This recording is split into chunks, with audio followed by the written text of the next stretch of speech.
Hello friends, রাঁধুনি রসই থেকে আপনাদের সবাইকে স্বাগত। আবার আমি হাজির হয়ে গেছি আমার রেসিপি নিয়ে। আজ আমি পনিরের তরকারির রেসিপি নিয়ে হাজির হয়ে গেছি। প্রচণ্ড গরম পড়েছে, তাই গরমে কত কম মশলায় রান্না করা যায় সেটাই আমাদের পক্ষে ভালো, অথচ একটু টেস্টি করেও করতে হবে। তার জন্যই আমি আজকে এই পনিরের রেসিপিটা আপনাদের সাথে শেয়ার করছি। এখানে আমি 300 গ্রামের মতো পনির নিয়েছি, আর পনিরটা ছোট ছোট টুকরো করে নিয়েছি। খুবই কম মশলাপাতি রেখেছি, সঙ্গে রেখেছি একটু সামান্য আদা বাটা রেখেছি, 2টো চেরা কাঁচা লঙ্কা রেখেছি, আর একটু গোটা জিরে রেখেছি ফোড়নের জন্য, আর অল্প একটু কাজু কিশমিশ রেখেছি, কয়েক টুকরো ক্যাপসিকাম রেখেছি, একটা টমেটো 4 টুকরো করে রেখেছি। এটা আমি সর্ষের তেল দিয়ে করছি, আপনারা চাইলে সাদা তেল ইউজ করতে পারেন। আর নুন হলুদ একটু লাগছে, কাশ্মীরি লঙ্কার গুঁড়ো একটু রেখেছি, আর ধনে গুঁড়ো রেখেছি। প্রথমে আমি একটা মশলা রেডি করে নেব। তার জন্য আমি এখানে মিক্সির মধ্যে নিয়ে নিচ্ছি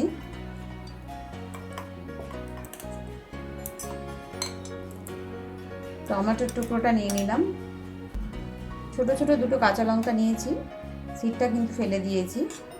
এই কাঁচা লঙ্কাগুলো নিয়ে নিলাম, কাজু কিশমিশ একটু রেখেছি, এটা দিয়ে দিচ্ছি, আর খুব সামান্য একটু আদা বাটা রেখেছি। আদা বাটা না, এটা গ্রেট করে রেখেছি। এটা আমি এই সব কিছুর সাথে একটু ব্লেন্ড করে নিচ্ছি। এখানে আমি টমেটো, কাজু কিশমিশ, সামান্য আদা বাটা, আর 2টো ছোট কাঁচা লঙ্কা দিয়ে, আর এটা আমি একটা মিক্সিতে পেস্ট তৈরি করে নিয়েছি। এবার আমি রান্নায় চলে যাব। কড়ার মধ্যে অল্প তেল দিয়ে দিচ্ছি, এই চামচের 2 চামচ মতো তেল দিয়ে দিলাম। দিয়ে আমি পনিরটাকে একটু নেড়ে নেব। তেলটা একটু হালকা করে নেড়ে নিলাম, দেখতেই পাচ্ছেন কতটুকু তেল দিয়েছি। এর মধ্যে আমি যে পনিরের টুকরোগুলো আছে এগুলো দিয়ে দিচ্ছি। পনিরের টুকরোগুলো দিয়ে আমি এটা একটুখানি কাশ্মীরি লঙ্কার গুঁড়ো দিয়ে দিলাম, সামান্য একটু নুন দিয়ে দিলাম, খুবই সামান্য নুন আর কাশ্মীরি লঙ্কার গুঁড়ো দিয়ে দিলাম। দিয়ে পনিরের টুকরোটা একটু নেড়ে ফেলে নিচ্ছি। পনিরের টুকরোগুলো আমার দেখুন খুব হালকা করে আমি একটু নেড়ে নিয়েছি কাশ্মীরি লঙ্কার গুঁড়ো আর সামান্য নুন দিয়ে। এবার আমি গ্যাসের ফ্লেমটা একদম লোতে করে একটু জল দিয়ে দিচ্ছি। পনিরটা যাতে ডুবে থাকে সেরকমই একটু জলটা দিলাম, খুব বেশি জল কিন্তু দিলাম না। দিয়ে এটা আমি একটা পাত্রে ঢেলে রেখে দিচ্ছি। এটা এই জলের মধ্যে থাকবে, আর নুনটা কিন্তু পনিরের মধ্যে ঢুকে যাবে, আর পনিরটা কিন্তু খুব নরম হবে।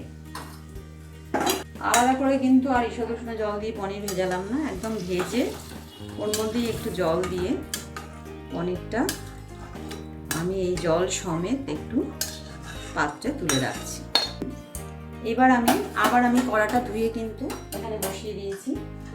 দিয়ে প্রথমে 2 চামচ তেল দিয়েছিলাম, তারপর কড়া গরম হয়ে গেল। আবার আমি এই চামচের মতো 1.5 চামচ তেল, চামচটা অবশ্যই দেখতে পাচ্ছেন খুব ছোট। তেলটা একটু নেড়ে ছেড়ে নিয়েছি, এর মধ্যে গোটা জিরেটা দিয়ে দিলাম। গোটা জিরেটা ফোড়ন দিয়ে দিলাম, দিয়ে একটু নেড়ে নিচ্ছি। গোটা জিরেটা একটু নেড়ে নিয়েছি। এবার আমি এতে যে ক্যাপসিকামের টুকরোগুলো রেখেছি, বেশি না 4-5 পিস, এটা দিয়ে দিলাম। ক্যাপসিকামের টুকরোটা দিয়ে সামান্য একটু হলুদ দিয়ে দিচ্ছি। সামান্য হলুদ দিয়ে ক্যাপসিকামের টুকরোটা আমি নেড়ে নিলাম। এবার আমি এতে দিয়ে দিচ্ছি যে পেস্টটা রেখেছিলাম, সেই পেস্টটা খুবই কিন্তু অল্প আছে পেস্টটা, মানে খুব অল্প নিয়ে এই পেস্টটা করেছি। পেস্টটা একটু তেলের মধ্যে নেড়ে নিচ্ছি। মানে পেস্টের বাটিটা ধুয়ে একটু জল দিয়ে দিলাম। এর মধ্যেই আমি একটু পরিমাণ মতো নুন দিয়ে দিলাম। সামান্য একটু নুন দিয়ে আমি পনিরটা ভিজেছিলাম, আবার আমি একটু নুন দিয়ে দিলাম।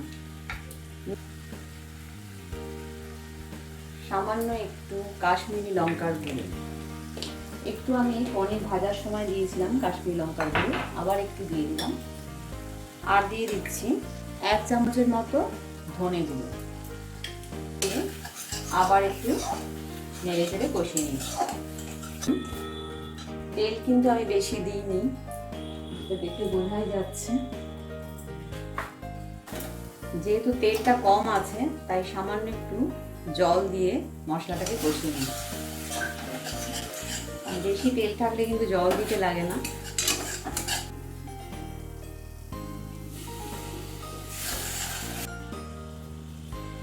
দেখুন মশলাটা কষিয়ে দিয়ে কিন্তু তেল ছাড়তে শুরু করেছে। মশলার কাঁচা গন্ধটা চলে যাওয়া অবধি এটা কিন্তু আমাদের কষিয়ে নিতে হবে। মশলাটা আমার কষানো হয়ে গেছে।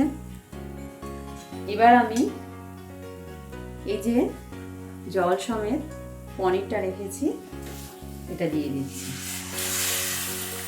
এবার আমি সবটা একটু ভালো করে নেড়ে দিচ্ছি। যখন ঝটপট কিন্তু আমাদের পনির তৈরি হয়ে গেল। যেটুকু জলে ভেজানো ছিল সেইটুকু জলই আমি এখানে পনির সমেত দিয়ে দিলাম। সেইটুকু জলই দিয়েছি, আর সামান্য একটু জল এতে অ্যাড করে দিলাম। পনিরটা আপনারা কীরকম পনিরের একটু ঝোল রাখবেন না মাখা মাখা হবে সেইভাবে কিন্তু জলটা দিতে হবে। যেহেতু এটা পনির, একটু মিষ্টি না হলে কিন্তু পনির ভালো লাগে না। তা আপনারা চাইলে চিনি একটু দিতেই পারেন, পনির একটু মিষ্টি মিষ্টি ভালো লাগে। আমি চিনির জায়গায় একটা এই গুড়ের বাতাসা দিয়ে দিচ্ছি।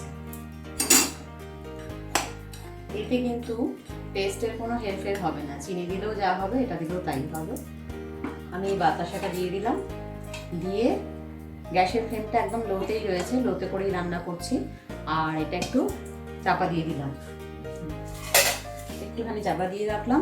এবার আমার ঝোলটা একটু মাখা মাখা হলেই আমি এটাকে সার্ভ করে দেবো।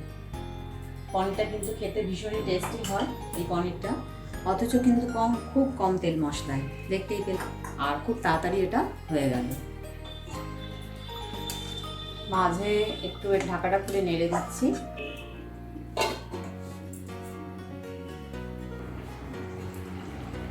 এক দু মিনিট পর একটু খুলে নিলাম। পনির কিন্তু আমাদের একদম রেডি। দেখুন কালারটাও দারুণ হয়েছে। আমি গ্যাসের ফ্লেমটা অফ করে দিলাম। এবার আমি এটা সার্ভ করে দিচ্ছি। পনিরটা আমি যে পাত্রে সার্ভ করব সেই পাত্রে সার্ভ করে দিয়েছি। দেখুন কড়াই কিন্তু একটুও তেল নেই, কম তেল মশলায় তৈরি হয়ে গেল একটা খুব সুস্বাদু একটা পনিরের তরকারি। আজ আমি এটাই আপনাদের সাথে শেয়ার করলাম। এটাই পেলেন খুব ঝটপট তৈরি হয়ে গেল। আপনারা অবশ্যই একবার এইভাবে ট্রাই করে দেখতে পারেন। যদি ভালো লেগে থাকে রান্নাটিকে লাইক ও শেয়ার করার অনুরোধ রইল। নতুন বন্ধুদের আমার সাবস্ক্রাইব করার অনুরোধ রইল। পাশে থেকে বেল আইকনটা অবশ্যই প্রেস করবেন, তাহলে আমার নতুন নতুন রান্নার আপডেটগুলো সহজেই পৌঁছে যাবে। সুস্থ থাকবেন, ভালো থাকবেন, ধন্যবাদ।